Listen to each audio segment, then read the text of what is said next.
गंगा माता की संपूर्ण कहानी।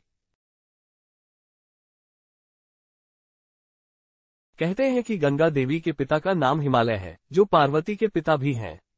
जैसे राजा दक्ष की पुत्री माता सती ने हिमालय के यहाँ पार्वती के नाम से जन्म लिया था, उसी तरह माता गंगा ने अपने दूसरे जन्म में ऋषि जहनु के यहाँ जन्म लिया था।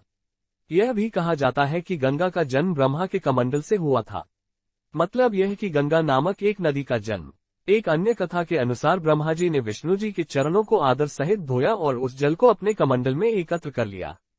भगवान विष्णु के अंगूठे से गंगा प्रकट हुई, अतः उसे विष्णुपदी कहा जाता है।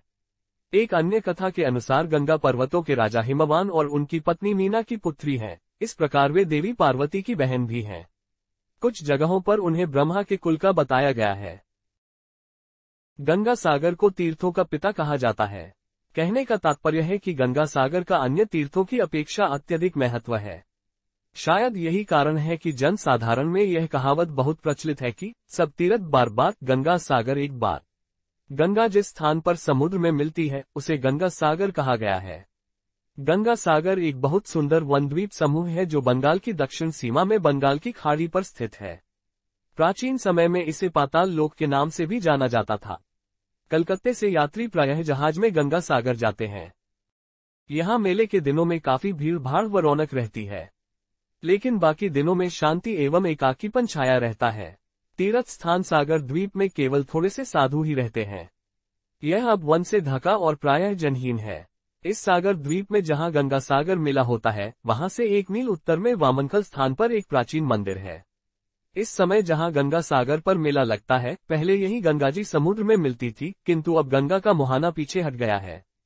अब गंगा सागर के पास गंगा जी की एक छोटी धारा समुद्र से मिलती है। आज यहाँ सपाट मैदान है और जहां तक नजर जाती है वहां केवल घना जंगल है। मेले के दिनों में गंगा के किनारे पर मेले के लिए स्थान बनाने के लिए इन जंगलों को कई मीलों तक काट दिया जाता है।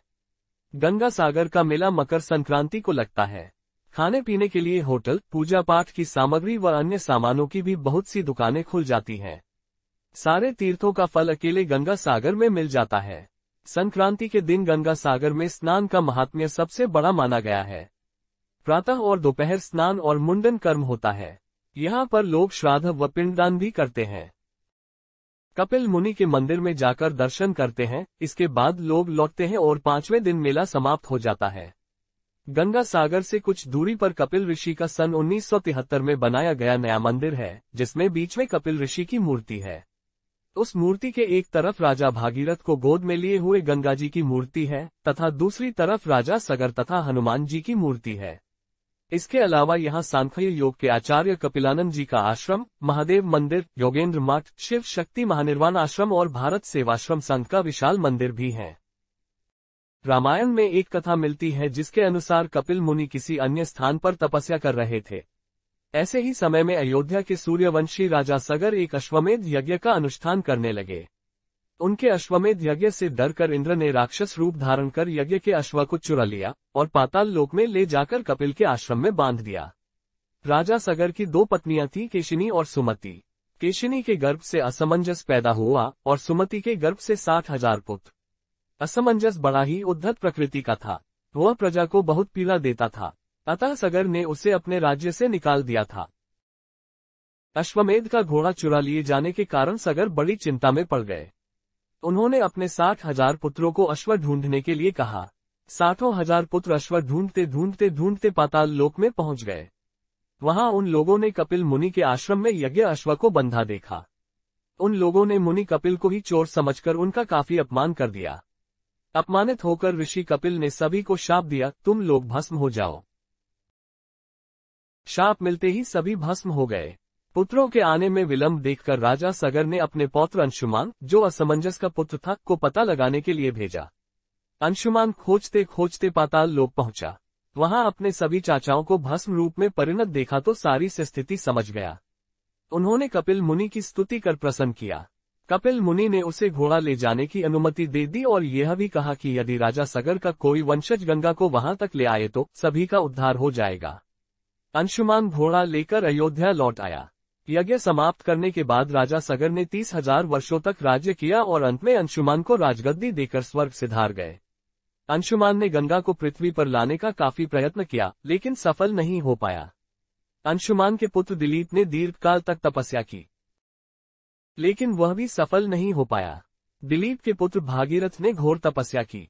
गंगा ने आश्वासन दिया कि मैं जरूर पृथ्वी पर आऊंगी, लेकिन जिस समय मैं स्वर्गलोक से पृथ्वी पर आऊंगी, उस समय मेरे प्रवाह को रोकने के लिए कोई उपस्थित होना चाहिए।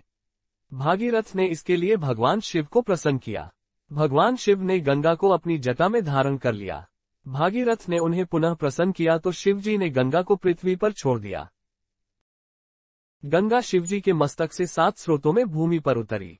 प्राणिधि, पावनी और नलिनी नामक 3 प्रवाह पूर्व की ओर चल गए। वदक्ष, सीता तथा सिंधु नामक 3 प्रवाह पश्चिम की ओर चले गए और अंतिम एक प्रवाह भागीरथ के बताए हुए मार्ग से चलने लगा। भागीरथ पैदल गंगा के साथ नहीं चल सकते थे, अतः उन्हें एक रथ दिया गया। भागीरथ गंगा को लेकर उसी जगह आए जहां उनके प्रपितामह आदि भस्म हुए थे। गंगा सबका उद्धार करती हुई सागर में मिल गई। भागीरथ द्वारा लाए जाने के कारण गंगा का एक नाम भागीरथी भी पड़ा। जहां भागीरथ के पितरों का उद्धार हुआ, वही स्थान सागर द्वीप या गंगा सागर कहलाता है। गंगा सागर से कुछ दूरी पर कपिल ऋषि का सन 1973 में बनाया गया नया मंदिर है, जिसमें बीच में कपिल ऋषि की मूर्ति है। उस मूर्ति के एक तरफ राजा भागीरथ को गोद में लिए हुए गंगा जी की मूर्ति है तथा दूसरी तरफ राजा सगर तथा हनुमान जी की मूर्ति है। संपूर्ण वीडियो देखने के लिए दिल से धन्यवाद। Please like, share and subscribe our channel.